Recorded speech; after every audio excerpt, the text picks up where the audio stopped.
Here is our non spoiler movie review of Mirai. కొన్ని reasons వల్ల మూవీని చూడడానికి ఇంత టైం పెట్టిండు గాయస్.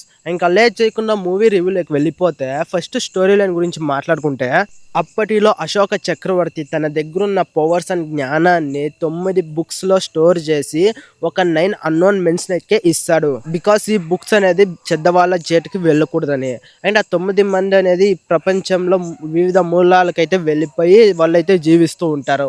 ఇలా వాళ్ళ ఆ తరాల్ని మారుస్తూ ఆ బుక్స్ ని ప్రొటెక్ట్ చేసుకుంటూ వస్తూ ఉంటారు. అండ్ ఇక్కడ చూసుకుంటే మన విలన్ మంచు మనోజ్ గారు వచ్చేసి ఆ మిగతా 8 బుక్స్ ని అయితే రికవర్ చేస్తాడు. అండ్ మిగతా 9th బుక్ ని కనిపెట్టేకి వెళ్తారు. అప్పుడు మన హీరో ఎంట్రీ ఉంటుంది. అండ్ వాళ్ళిద్దరు అప్పుడు మంచు విష్ణు చాలా పవర్ఫుల్ గా ఉంటారు కాబట్టి అతనితో ఫైట్ చేయడానికి మన మిరాయ్ అనే పవర్ఫుల్ ఆయుధాన్ కోసం అయితే సర్చింగ్కి వెళ్తాడనమాట. అండ్ మీరు చెప్పొచ్చు స్పాయిలర్ అయిపోయింది కదా బాయ్, ఒక 8 బుక్స్ అనేటివి రికవర్ చేశారు ఆల్రెడీ అని చెప్పాను కదా అండి. ఇదైతే మనకి ట్రైలర్లోనే ఉంది గాయస్, మీరు చూసుకోవచ్చు. అండ్ ఆ తర్వాత మన తేజ సర్జా ఒక మిరాయ్ అనే పవర్ఫుల్ ఆయుధాన్ని వెతికాడా, అండ్ అది ఎలా ఉంది, అది ఎక్కడుంది, ఆ తర్వాత ఎవరు విన్ అయ్యాడు, అసలు ఇంకా స్టోరీ ఏమేమైంది, అండ్ మన తేజ సర్జా అతనికి ఆ 9 అన్నోన్ మెన్స్కి ఉన్న రిలేషన్ ఏంటి, ఇలాంటి చాలా విషయాలైతే మీరు మూవీ చూసి తెలుసుకోవాల్సి ఉంటుంది. అండ్ మెయిన్గా నేను వెళ్ళింది ఎక్కువ హైప్తో వెళ్ళింది ఏంటంటే ఆ 9 అన్నోన్ మెన్స్ని ఎలా చూపిస్తారు అని.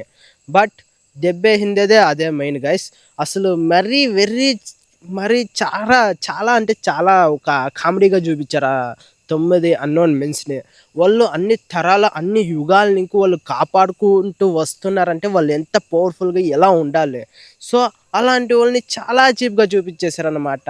ఎంతగా అంటే ఈ మంచు విష్ణు వెళ్తారు అండ్ వేస్తాడు వచ్చేస్తాడు, ఒక బుక్ ఎత్తుకొని వచ్చేస్తాడు, అలా చాలా ఇదిగా చూపించేశారు. మరి ఇదే పెద్ద మైనస్ పాయింట్ అని చెప్పొచ్చు.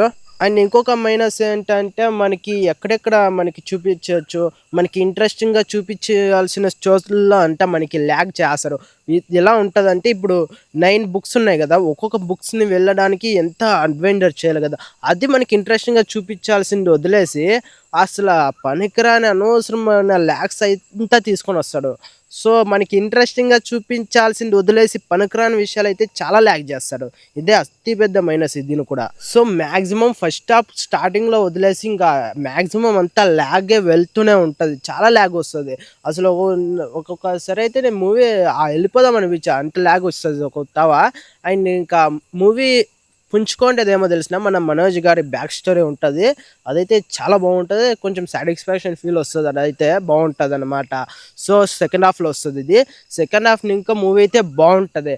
అండ్ సెకండ్ హాఫ్ అయిపోయిన తర్వాత అక్కడ కొంచెం సెంటర్లో కొంచెం ల్యాగ్ అవుతుంది. అండ్ ఇది అయిపోయిన తర్వాత మనకి ఎండింగ్ ఫైట్ ఉంటుంది. సో అప్పుడైతే సైక్ ఉంటుంది గైస్, చాలా బాగుంటుంది. అప్పుడు ఎండింగ్ అయితే బాగుంటుంది. ఎండింగ్ ఒకటి మాత్రం నాకైతే సాటిస్ఫాక్షన్ అవుతుంది. ఎండింగ్ కానీ అంత అంత బాగాలేకుండా ఉంటే పక్క మూవీ దెబ్బేరిపోయేది. సో ఎండింగ్ బాగుంది కాబట్టి మూవీ అయితే పర్లేదు అని చెప్తున్నా. అండ్ మెయిన్గా నాకు ఎక్కని విషయం ఏంటంటే మిరాయి కోసం సర్చింగ్కి వెళ్తారు కదా, అది చాలా సింపుల్గా ఉంటుంది. ఎంత సింపుల్గా ఉంటుంది అంటే మరీ ఇంత సింపుల్ అయితే ఇతను, మీకు ఒక స్పాయిలర్ చెప్తున్నాను, అంటే స్పాయిలర్ చెప్పను, బట్ మీరే చూసిన తర్వాత మీరే అనుకుంటారు మిరాయి కోసం ఇతను ఇంత కష్టపడ్డాడా అంటే, కష్టపడ్డాడా అని కాదు, మరి వీళ్ళంతా ఇంత సింపుల్గా అయిపోయే దానికోసం వీళ్ళు ఇంత ఎలివేషన్ చేశారా, ఇంత ఇచ్చారా అనిపిస్తుంది మీకే మూవీ చూసిన తర్వాత. అండ్ ఇంకొక విషయం చెప్పడం మర్చిపోయా, లాస్ట్లో ఒకరు క్యామియో ఉంటుంది, అసలు అది అనవసరం, అది పనికి అవసరమే లేదు. బట్ ఇరికించారనమాట, ఎందుకంటే పార్ట్ 2 చేద్దామని. సో గాయస్ చెప్తున్నా కదా, ఈ మూవీలో అసలు పార్ట్ 2 చేయకి స్కోపే లేదు. అయినా ఇరికించాలని లాస్ట్లో ఒక క్యామియోని, అనవసరమైన క్యామియోని తీసుకొచ్చి పెట్టారనమాట. అది చూసిన తర్వాత చిరాకు దొబ్బింది నాకు. సో నిజంగా అదొకటి లాస్ట్ ఎండింగ్లో వస్తుంది, ఎండ్ టైటిల్స్ ఒక సెకండ్, ఒక 3-4-10 సెకండ్స్ అయిపోయిన తర్వాత అసలు అవసరమా అనిపించింది నాకైతే. సో వితౌట్ స్పాయిలర్ చెప్పాలి కాబట్టి ఇంతవరకు చెప్పాను కదా, ఇంకా ఎక్కువ చెప్పకి ట్రై చేసినా ఎక్కువ స్పాయిలర్స్ అయితే వచ్చేస్తాయి కాబట్టి మూవీ రివ్యూ అయితే ఇంతతో ఆపేస్తాం. అండ్ మూవీ అయితే పర్లేదు, జస్ట్ ఓకే అని చెప్పొచ్చు. ఇంకా నాకు అంతేం అనిపించలే, బట్ పర్లేదు గైస్, ఎండింగ్ వరకు బాగుంది మూవీ అయితే. సెకండ్ హాఫ్ బాగుంది, ఫస్ట్ హాఫ్ ల్యాగ్, ఇంతే.